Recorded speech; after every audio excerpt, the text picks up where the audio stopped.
Bem, gente, vamos aqui para o nosso quinto encontro, a quinta semana, né, de aula da disciplina de Laboratório de Ensino de Matemática, logo após a primeira prova. Então, vamos dizer que nós iniciamos a segunda parte, o segundo ciclo da disciplina, tá? E na aula de hoje a gente vai ver a aplicação de jogos e de softwares matemáticos, tanto no LEM como na própria sala de aula, tá? Nesse primeiro vídeo, o vídeo 5, parte A, nós vamos ver o uso de jogos no LEM. Mas às vezes é importante você imaginar que não só necessariamente dentro do laboratório de ensino de matemática, o jogo pode ser aplicado como uma atividade lúdica, tá? Ele pode ser aplicado sim dentro da sala de aula, tá? Você pode transformar aquela sua aula tradicional, aquela sua aula expositiva, em uma aula lúdica, trazendo jogos, trazendo objetos do laboratório e inserindo eles na sua sala de aula, tá? Você pode, dessa forma, transformar a sua própria sala de aula em um mini laboratório, tá bom? A gente comentou na primeira parte da disciplina que muitas vezes aqueles professores que usam o método tradicional de ensino são os que mais têm dificuldade com a criação de um laboratório de ensino de matemática na escola, não é? E também nós vimos que o LEM, ele pode ser, se a escola não tem um espaço, ele pode ser uma caixa, um baú, um local em que o professor disponha de vários jogos, de vários softwares, de vários sólidos, de vários objetos manipuláveis que ele possa usar em sala de aula, transformando a sala de aula em um mini laboratório, tá certo? Então nós vamos ver hoje exatamente iniciando com esse comparativo, tá? Em que alguns estudos são feitos hoje, fazendo exatamente o comparativo entre a aula tradicional expositiva e o comparativo entre uma aula com aplicação de material lúdico, tá bom? E na segunda parte, no vídeo B, a gente vai trazer para vocês softwares matemáticos que podem ser usados no dia a dia, tá?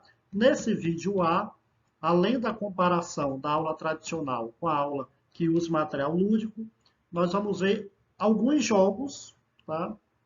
Que podem ser usados no dia a dia. Né? Você pode pedir para o aluno confeccionar, ou você mesmo confecciona, e dá para trabalhar tranquilamente em sala de aula, tá bom?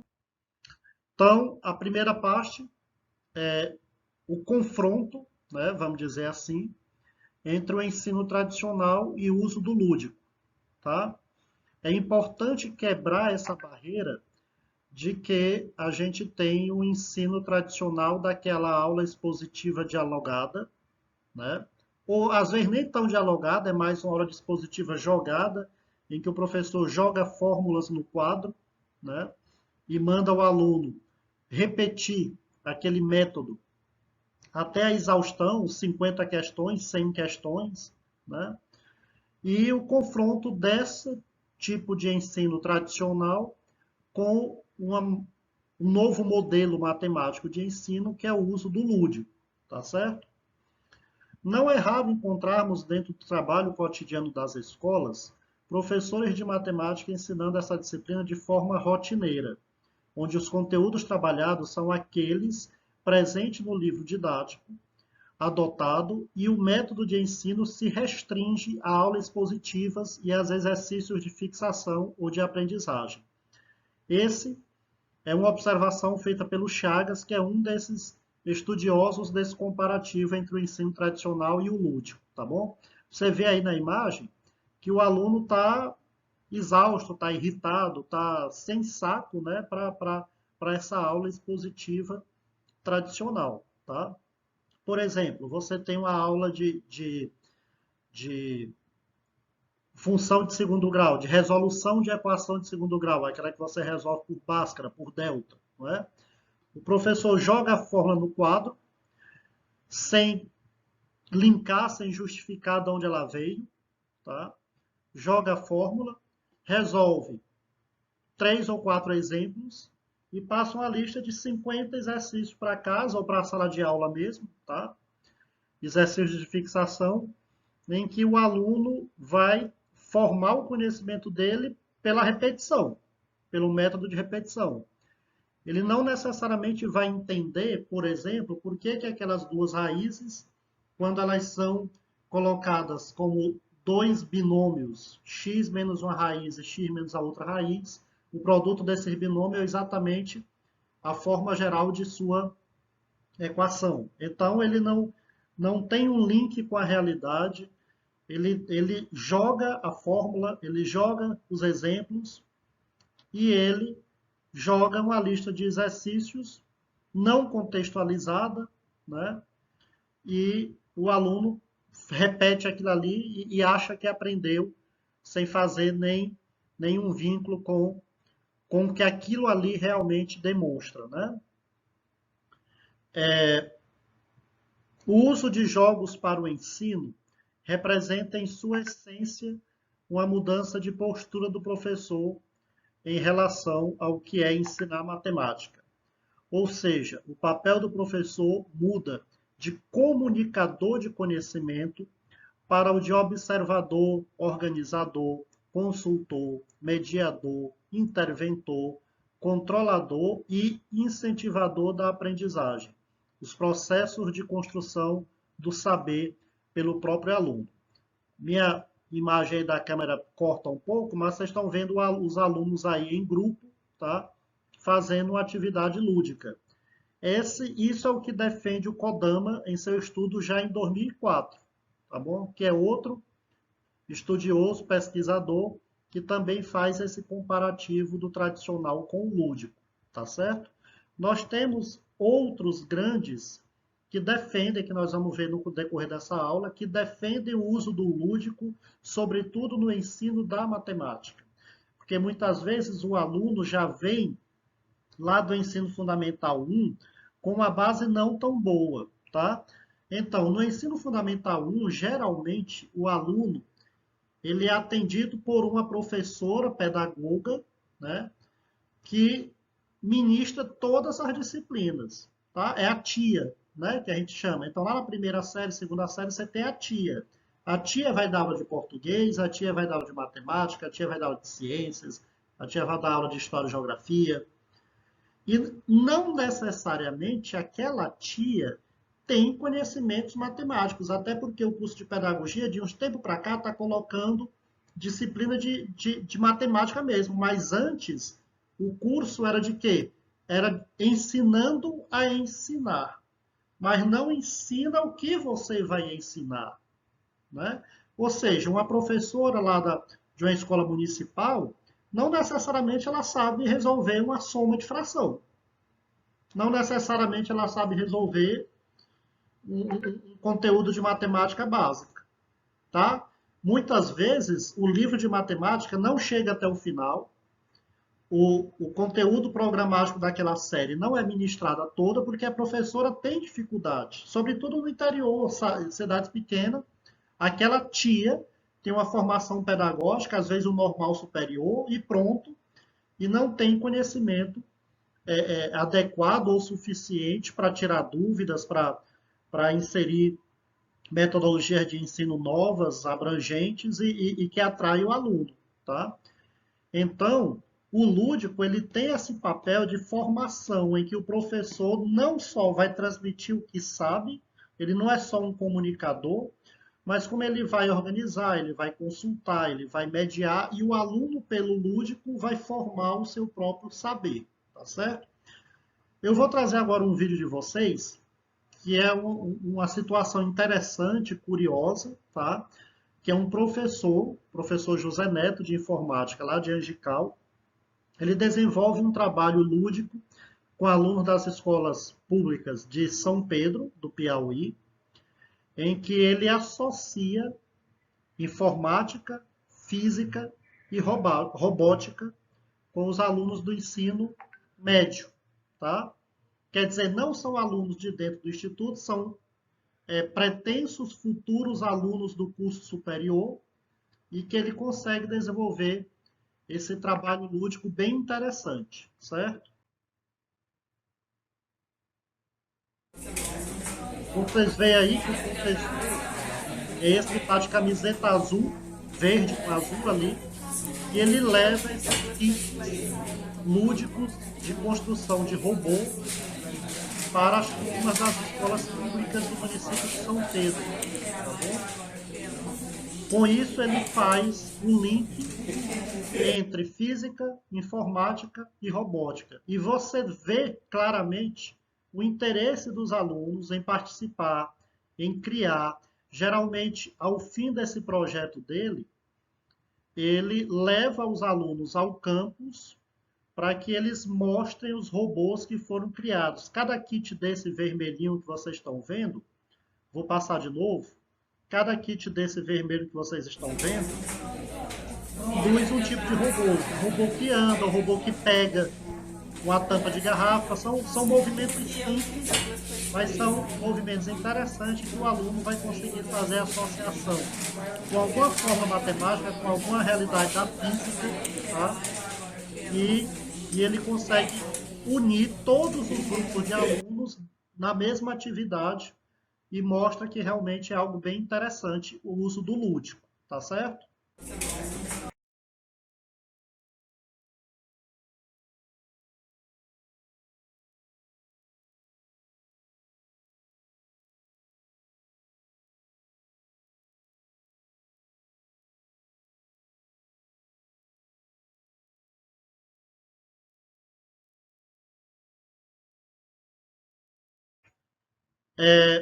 Então, o lúdico no ensino. Piaget e Vygotsky são dois estudiosos que eles defendem abertamente, claramente, o uso do lúdico no dia a dia das turmas, tá? São por meio dos estudos de Piaget, que começou a fazer esses estudos em 1973, que os jogos se tornam mais significativos à medida que o aluno se desenvolve, pois a partir da livre manipulação de materiais variados, ele passa a reconstruir objetos, a inventar coisas, o que favorece uma adaptação mais completa à realidade em que ele se insere, tá certo? Já para Vygotsky, o desenvolvimento de atividades lúdicas, jogos e brincadeiras em sala de aula ou no nosso LEM, no laboratório, principalmente aquelas que promovem a criação de situações imaginárias, faz de conta lá nas séries iniciais, tem nítidas funções pedagógicas. Assim, tanto pela criação da situação imaginária, como pela definição de regras específicas, o lúdico cria uma zona de desenvolvimento proximal no aluno, levando-o a comportar-se de forma mais avançada do que em atividades da vida real, aprendendo a separar objeto e significado. Tá certo? Piaget ele coloca um estudo que depois vocês podem até pesquisar na internet, em que ele divide a idade escolar do aluno, desde lá dos 2, 3 anos até 10, 11, 12 anos, em etapas que devem ser cumpridas para que ele consiga ter a formação do conhecimento e a parte cognitiva adequada a partir de cada etapa, a partir de cada ano, tá bom? E o Vygotsky traz muito essa questão dos jogos, porque os jogos, além de ter a simbologia das regras, não é? Que o aluno tem que se prender àquilo ali, ele tem que saber que existem regras para que aquela atividade de jogo lúdico seja realizado, ele começa a desenvolver teorias para que ele possa ganhar do adversário, tá bom? Então, tudo isso é importante na parte da formação. Agora a gente vai trazer para vocês ideias de jogos que podem ser usados no cotidiano das salas de aula, tá bom? Alguns desses jogos têm centenas, tá bom? Então, alguns jogos matemáticos. Primeiro, o jogo ASMD, que é adição, subtração, multiplicação e divisão. Não sei se vocês conhecem, tá? Mas é um jogo que envolve as 4 operações básicas da matemática, possibilitando ao aluno o desenvolvimento do raciocínio lógico e sua capacidade de cálculo mental para desenvolver as atividades propostas. Como jogar? Cada jogador irá jogar os 3 dados de uma vez. Você vê aí nessa imagem de cima que você tem uma garrafinha de refrigerante que a gente chama de pitula, né? Com 3 dados, o participante vai jogar esses 3 dados de uma vez e após obter o resultado nos dados, será necessário realizar uma conta utilizando as operações básicas da matemática. Por exemplo, se nos dados apareceu o 4, o 3 e o 2, e o aluno inicia pelo número 1 do tabuleiro, porque o tabuleiro aí vai do 1 ao 10, cada cor é um aluno participante, tá? Ele tem um pinozinho, um feijão, alguma coisa para indicar que posição do tabuleiro ele está. E como ele quer iniciar, ele tem que colocar o feijão, a tampinha dele, no número 1. Aí ele tirou dos dados os números 4, 3 e 2. E resolveu a operação, ele tem que resolver operações matemáticas de forma que o resultado seja 1. Então, por exemplo, ele bota bem aí 3 mais 2 menos 4. O resultado dá 1, certo? Aí na próxima vez que ele tirar, ele tem que fazer contas com aqueles números dos dados para o resultado dar 2. E assim simultaneamente até o primeiro aluno conseguir chegar no 10, certo? Ele vai casa por casa até chegar no 10. Cada tabuleiro do jogo pode ser usado por até 5 participantes simultaneamente, cada um usando uma coluna de cor diferente, certo? O próximo jogo, o Bingo da Matemática, que trabalha com as 4 operações básicas da matemática e desenvolve processos de estimativa, cálculo mental e tabuada.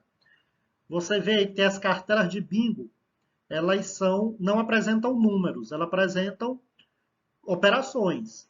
Por exemplo, 5 mais 8, 6 vezes 4, tá? Cada participante escolhe uma tabela, em seguida as fichas, a pessoa que tiver responsável por retirar as fichas vão retirando uma a uma as fichas ou as bolinhas, né, do globo.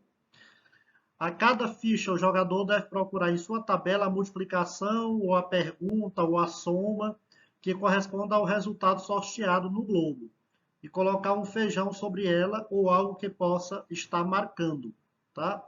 Então, por exemplo, se a ficha ou se a bolinha sorteada for o 24, a multiplicação que corresponde a esse resultado pode ser 3 vezes 8, pode ser 4 vezes 6, pode ser 20 mais 4, se você criar um bingo da matemática que utilize soma, tá bom?